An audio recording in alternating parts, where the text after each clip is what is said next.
Hello, everybody. Welcome back to this cancer series for NEET PG. I know it has to be uploaded earlier, but due to some personal work, I was not able to upload this.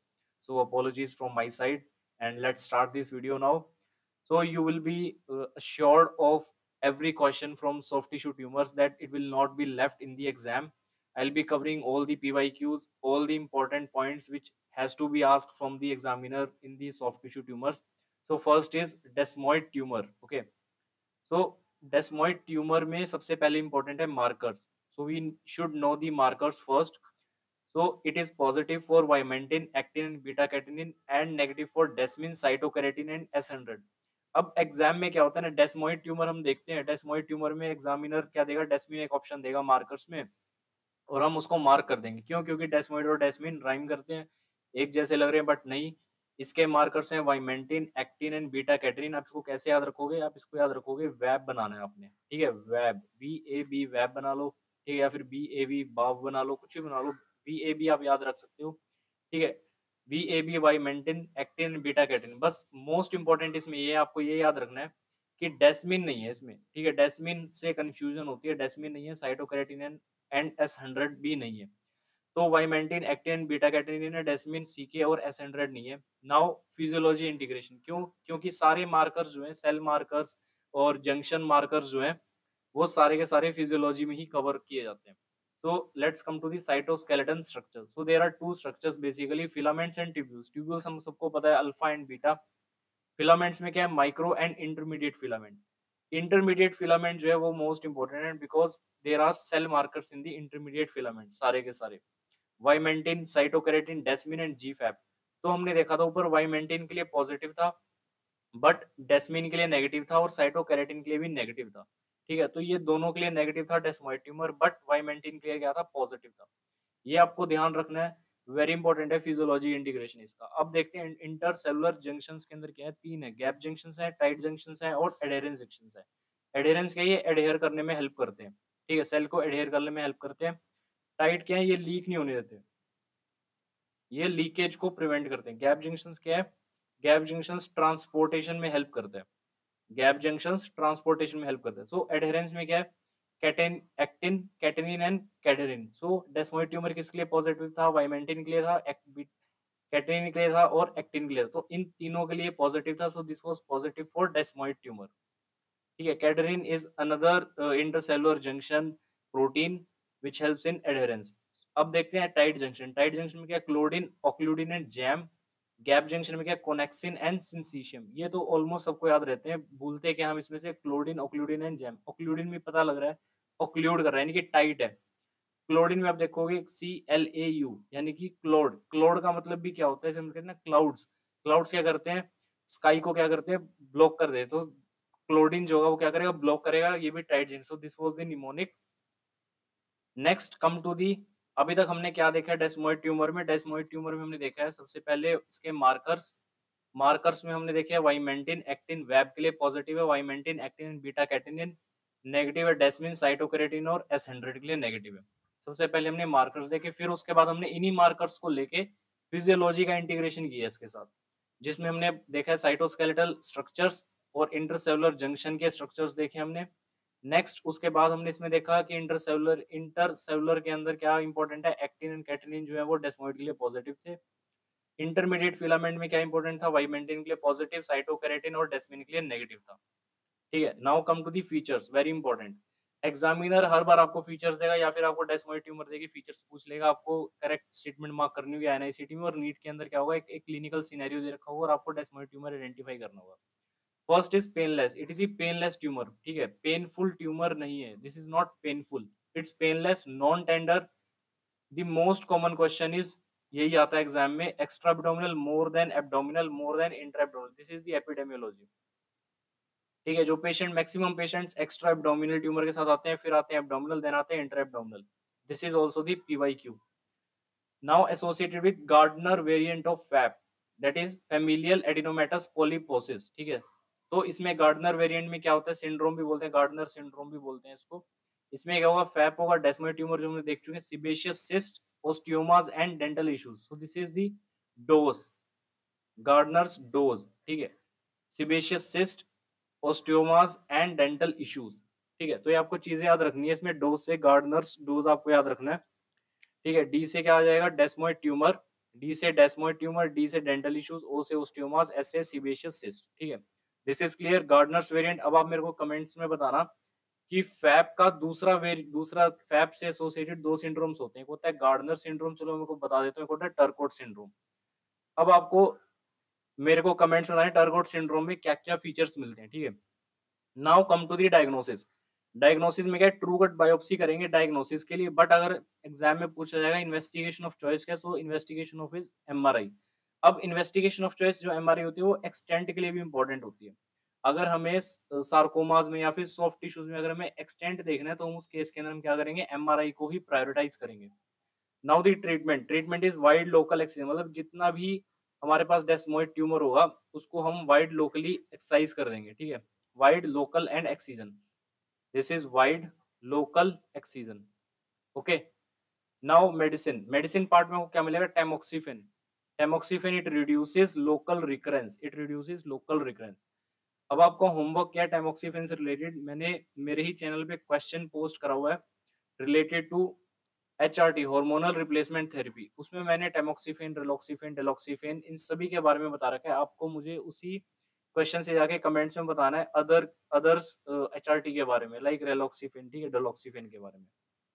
तो सबसे important हमने markers देखे डेस्मोइड tumour में, उसके बाद हमने features में देखा हमने इसका किससे एसोसिएशन है, सारे फीचर्स देखे, उसमें डायग्नोसिस में क्या हमें ध्यान रखना है एग्जाम में, ट्रीटमेंट में क्या आएगा और मेडिसिनल ट्रीटमेंट में क्या है। सो टेमोक्सिफेन हमें क्यों देते हैं, to reduce local recurrence of डेस्मोइड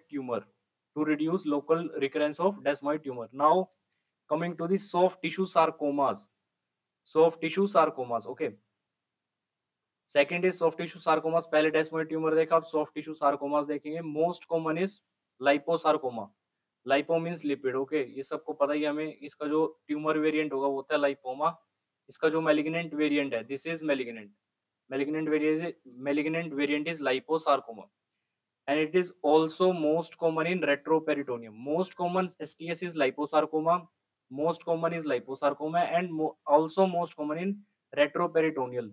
Okay, and most common in children अगर एग्जाम में आए तो आंसर है रेप्डोमायोसार्कोमा, नॉट लाइपोसार्कोमा। लाइपोसार्कोमा नहीं है, लाइपोसार्कोमा इन एडल्ट्स के अंदर है, चिल्ड्रन के अंदर है rhabdomyosarcoma. And most common type is embryonal type, this is again PYQ in peds. Most common type is embryonal type and head is more common than neck part.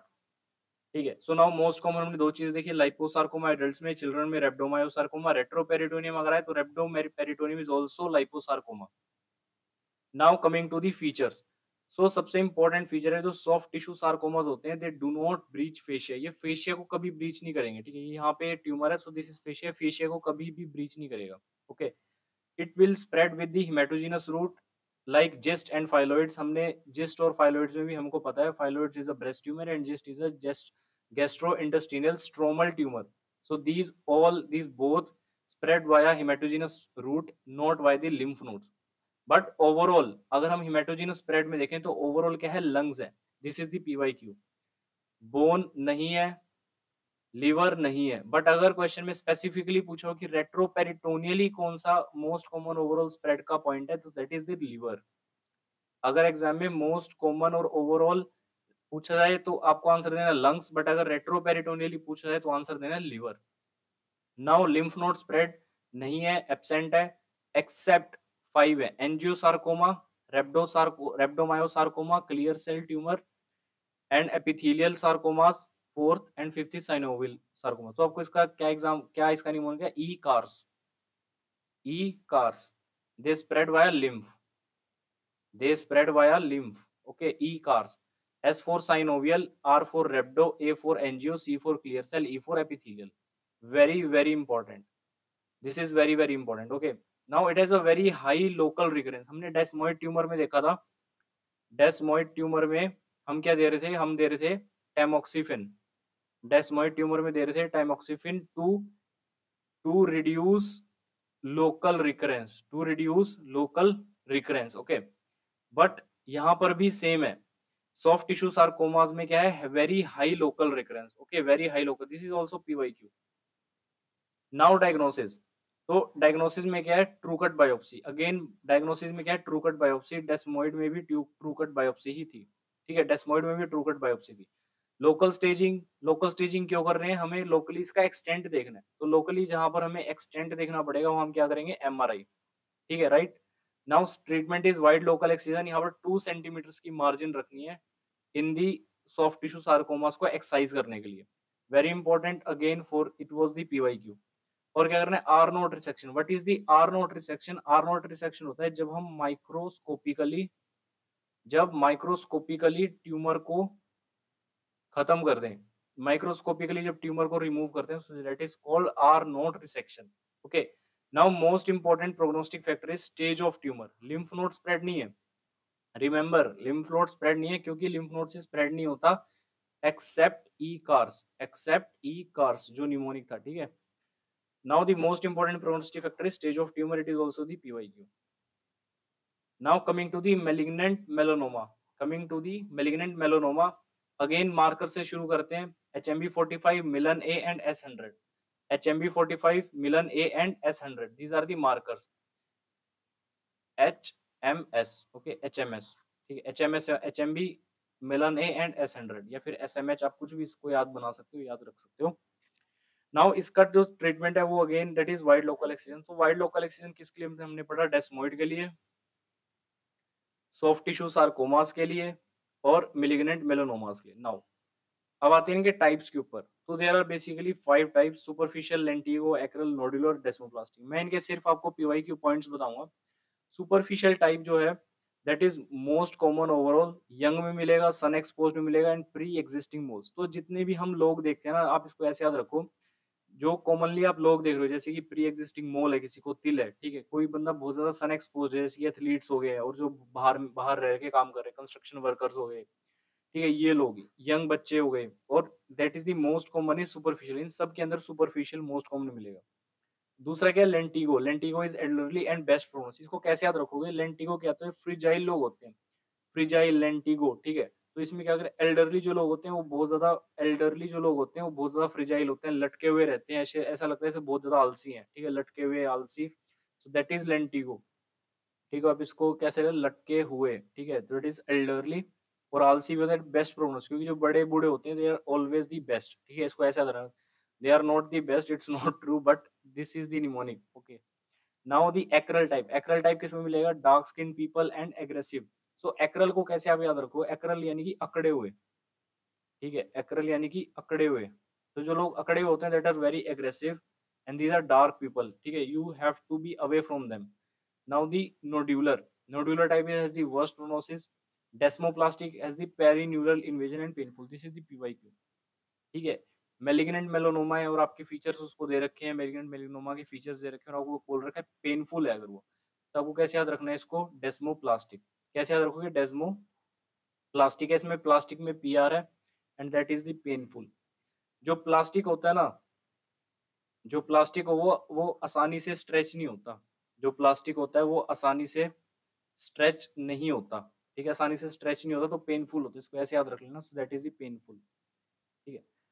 Now it has 3 features, A B C D E, size होता है, एक में colour होता है, एक में shape होती है, एक में इवोल्यूशन होता है, बट आपको याद रखना है मोर देन 6 mm, ठीक है, अगर साइज मोर देन 6 mm है, so that is the bad prognosis, that is the bad prognosis. Size is important, ठीक है, ये एबीसीडी साइज होगा, एक में कलर होगा, एक में शेप होगा, एक में बॉर्डर होगा, so these all are those. इतना इनको याद रखने की जरूरत नहीं है, बट इंपॉर्टेंट क्या है कि more than 6 mm size is very important and it is the bad prognosis, और it shows the malignant change, ठीक है, ये मैलिग्नेंट चेंज के लिए होता है। Now coming to the mets, mets are common, very important PYQ point. Mets are common and lungs are the most common, same like किसकी तरह, उसकी सॉफ्ट टिश्यू सार्कोमास की तरह, सॉफ्ट टिश्यू सार्कोमास की तरह, जैसे वहां पर हिमेटोजेनस स्प्रेड में मोस्ट कॉमन लंग था, वैसे ही यहाँ पर भी मोस्ट कॉमन मेट जो होगा वो लंग होगा, and most important prognostic factor होगा lymph node. Soft tissue sarcomas में क्या था, स्टेज ऑफ ट्यूमर, वहां था स्टेज ऑफ ट्यूमर, ओके, और यहाँ पे है lymph nodes, very important. Now but if अगर लिम्फ नोड्स एब्सेंट है, अगर लिम्फ नोड्स एब्सेंट है, तो उसके अंदर क्या हम देखेंगे, depth of legion.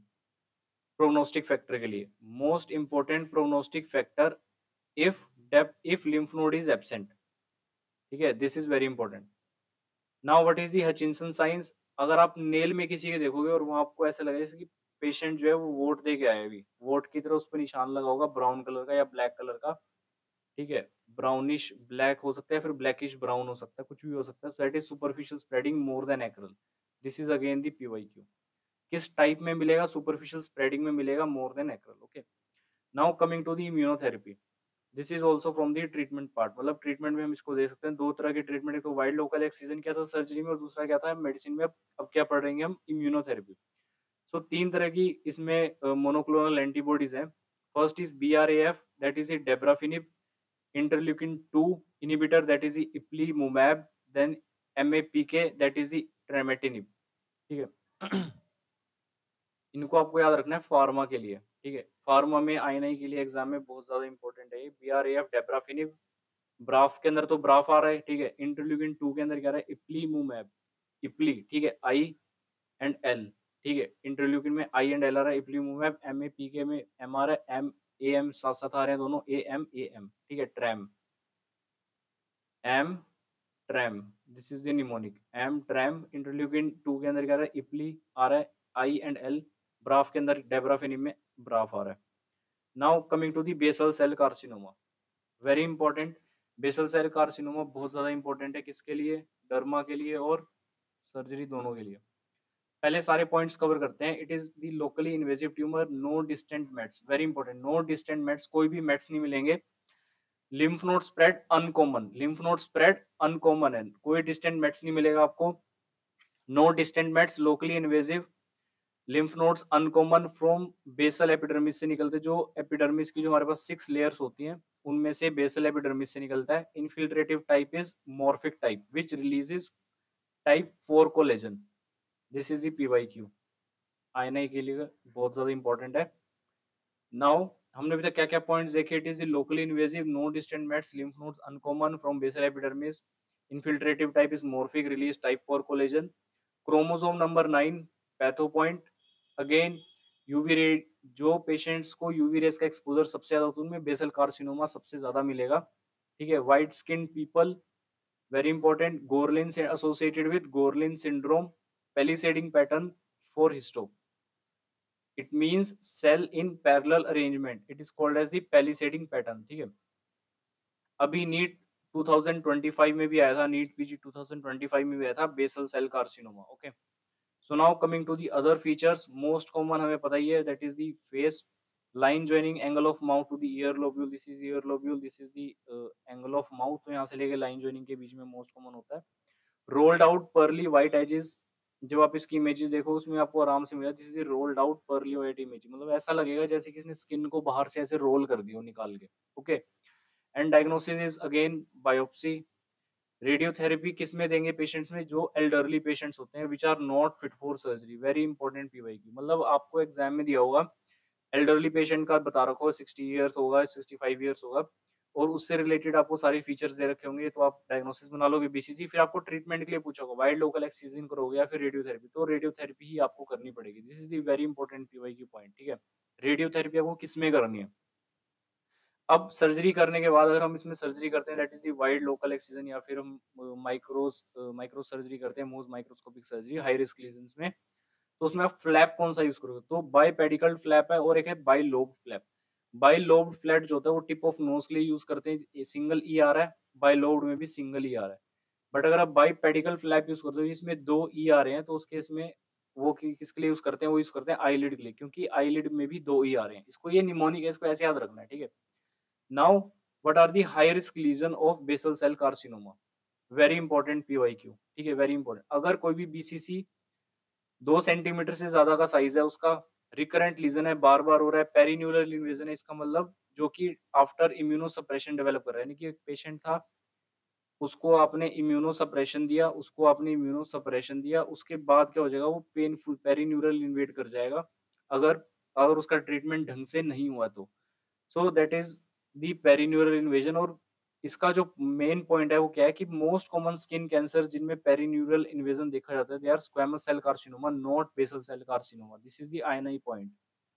This is the INI PYQ point, ठीक है। Now the proximity to vital structures, अगर हमने अभी तक हमने 4 पॉइंट्स ऐसे देखे हैं जो हाई रिस्क लीजन को बताते हैं बीसीसी में। पहला मोर देन 2 सेंटीमीटर, दूसरा रिकरेंट लीजन, तीसरा पेरिन्यूरल इन्वेजन, चौथा प्रॉक्सिमिटी टू वाइटल स्ट्रक्चर्स। अगर इन चार में से आपको कुछ भी मिल रहा है तो that is the high risk lesion, और आप उसमें क्या करोगे, उस केस में आपको करनी है मोहोज माइक्रोस्कोपिक सर्जरी। उस केस में आपको करनी है मोहोज माइक्रोस्कोपिक सर्जरी, बट ये जो सर्जरी होती है that is the time consuming surgery. Okay, this is the time consuming surgery है, बट मोहोज माइक्रोस्कोपिक सर्जरी करनी है for high risk lesion, very important for PYQ, ठीक है। नाउ अब मैंने क्या लिखा है यहाँ पे, ट्यूमर्स लिखे और साथ में उनका ट्रीटमेंट लिखे, इसका स्क्रीनशॉट ले लो, कुछ भी करो, बट वेरी बहुत ज्यादा इंपॉर्टेंट है एग्जाम पॉइंट के व्यू के लिए। बीसीसी में क्या करना है, रेडियोथेरेपी और वाइड लोकलाइजेशन दोनों का ही सेम प्रोग्नोसिस है, बट हाई रिस्क लीजन है तो उस केस के अंदर आपको मोज माइक्रोस्कोपिक सर्जरी करनी है। अगर स्क्वेमस सेल कार्सिनोमा है तो उस केस में आपको सर्जरी मोर देन रेडियोथेरेपी करना है, surgery more than radiotherapy, very important. This are all PYQs, ठीक है। अगर स्क्वेमस सेल कार्सिनोमा है तो उस केस में आपको सर्जरी से ज्यादा क्या, सर्जरी किससे ज्यादा करनी है, रेडियोथेरेपी से ज्यादा करनी है, बट फॉर हॉर्न्स, अगर जो इसे एससीसी के हॉर्न्स होते हैं जो डर्मा में दिखेंगे, उस केस में आपको वाइड लोकल एक्सीजन करना है सर्जरी में। नाउ मेलिग्नेंट मेलोनोमा, मेलिग्नेंट मेलोनोमा अगर केस है तो उसमें क्या करना है, इम्यूनो सप्रेशन करना है, और हमने क्या देखा था, वाइड लोकल एक्सीजन भी कर रहे थे।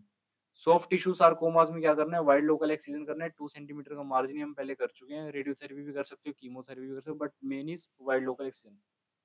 अगर डेस्मोइड ट्यूमर है तो उस केस में आपको वाइड लोकल एक्सीजन करना है, ठीक है। Now coming to the Marjolin ulcer, ये मैंने यहाँ पे इसलिए लिखा है बिकॉज इसके जो पॉइंट्स है, they are very closely related to soft tissue tumours, ठीक है, सॉफ्ट टिश्यू ट्यूमर से बहुत क्लोजली रिलेटेड है। इट्स दी मैलिग्नेंट चेंज, अगर वेरिकोज अल्सर मैलिग्नेंसी की तरफ जाएगा तो that is called the Marjolin ulcer. Squamous cell है, बेसल सेल नहीं है, it is not BCC, it is squamous. This is again PYQ point. It is radio resistant, it is radio resistant, ठीक है। Radio resistant है इसलिए chemo, इसलिए इसमें radiotherapy हम नहीं दे सकते, वेरी इंपॉर्टेंट पॉइंट, मतलब इस पॉइंट को आप भूल ही नहीं सकते हो, बहुत ज्यादा इंपॉर्टेंट है। कोई लिम्फेटिक सप्लाई नहीं है, कोई रेडियो रेजिस्ट, ये रेडियो सेंसिटिव नहीं है, लिम्फेटिक सप्लाई नहीं है, पेनफुल भी नहीं है, पेनलेस है, it is painless as underlying nerves are destroyed, ठीक है। No lymphatic supply, radio resistant tumour, treatment is wide local excision, this again PO. Treatment is wide local excision. क्या क्या पढ़ा मार्जुलिन अल्सर में, मैलिग्नेंट चेंज है, varicose ulcer का, squamous cell carcinoma है, radio resistant है, कैसे इसको याद रखोगे, MAR, मार। अगर किसी भी पेशेंट को, अगर किसी भी बंदे को आप बार बार मारोगे तो क्या हो जाएगा, वो रेजिस्टेंट हो जाएगा, ठीक है। किसी को भी अगर आप बार बार मारोगे, मारने से क्या होगा, तो क्या होगा, रेजिस्टेंट हो जाएगा, सो that is radio resistant, RR, radio resistant. Painless tumour है, उसको बार बार मारने से क्या होगा, बंदे को पेन ही फील नहीं होगा, पेनलेस हो जाएगा, सो दैट इज मार्जोलिन अल्सर। बार बार मारोगे तो पेनलेस हो जाएगा, रेडियो रेजिस्टेंट हो जाएगा। ट्रीटमेंट क्या, वाइड लोकल एक्सीजन। अब इंटीग्रेशन क्या है, अगर हमने देखना है कीमो और रेडियो सेंसिटिव के जो क्वेश्चंस होते हैं, कौन से ट्यूमर्स कीमो सेंसिटिव है, रेडियो सेंसिटिव है, ठीक है, तो उस केस के लिए मैंने यहाँ पर लिखा है इंटीग्रेशन। फर्स्ट इज एविंग सार्कोमा, जब हम एविंग सार्कोमा देखते हैं that is the chemo sensitive. Chondrosarcoma, chondrosarcoma are chemo and radiation both resistant, very important. Chondrosarcoma are chemo and radio resistant, Ewing sarcoma is chemo sensitive. Small cell carcinoma of lung, lung में देखें small cell carcinoma is chemo sensitive. Seminomas are radio sensitive but non seminomas are chemo sensitive, and squamous cell carcinoma in lungs are radio sensitive. ये सारे points मैंने पहले videos में cover किए हैं, lung carcinoma में, बोन ट्यूमर्स के अंदर। आप वहां जाकर अच्छे से इसको समझ सकते हैं, न्यूमोनिया दे सकते हो, बट इसका आप स्क्रीनशॉट ले लो भी यहाँ पे, because this is the most important slide और मोस्ट इंपॉर्टेंट पार्ट है ये। एग्जाम में इनसे क्वेश्चन डायरेक्टली आता है नीट में और INI में कि कौन सा रेडियो सेंसिटिव है, कौन सा कीमो सेंसिटिव है। Okay, so that's all for today in the soft tissue tumours. Now in next video I'll be covering surgery tumors or endocrine tumors. Okay, so all the best for your exam and be patient and have and do some hard work. Okay, all the best.